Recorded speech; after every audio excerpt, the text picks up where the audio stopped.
Dans notre cas, ce n'est certainement pas au président Dadis que ces crimes ont profité. Il a été dépeint en monstre, objet de tentatives d'assassinat, forcé à l'exil, écarté du pouvoir, maintenu en détention à ciel ouvert pendant près de 13 ans, privé de ses droits les plus élémentaires et autres, embastillé, soumis à toute bagne, toute potence, tout supplice, toute humiliation. Pensez-vous que c'est ce qu'il pouvait chercher comme profit?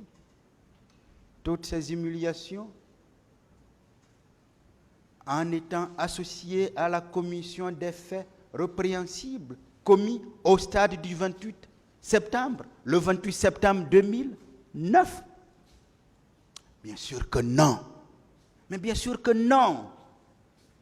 Et la réponse est d'un absolutisme tel que l'on ne peut en douter. Au contraire, il est évident que les crimes commis le 28 septembre au stade éponyme ont profité aux comploteurs que j'ai cités plus haut. Et je vais vous dire au cas par cas. Aboubacar Diakité. Ça a été dit ici publiquement par une déclaration que lui-même a faite, qu'il s'attendait à avoir 9 milliards.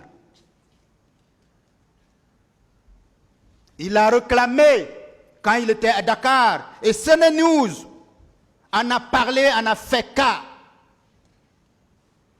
Est-ce que vous saviez pourquoi il a réclamé? Sinon, il vivait paisiblement à Dakar, hein, entre Dakar et la Mauritanie. J'avais dit ici en début du procès que j'avais le passeport qui lui avait été fait, que je pouvais le produire. Et comment il est sorti? Mais il vivait au su et au vu de tout le monde. Mais parce qu'il manquait de moyens et que ses proches avaient été emprisonnés, sermonnés sous Alpha Condé, qu'il a décidé de réclamer ces 9 milliards.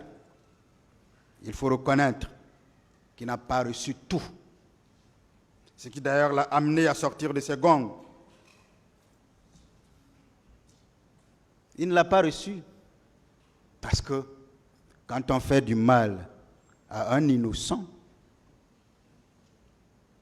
on finit toujours par s'exposer, par se découvrir.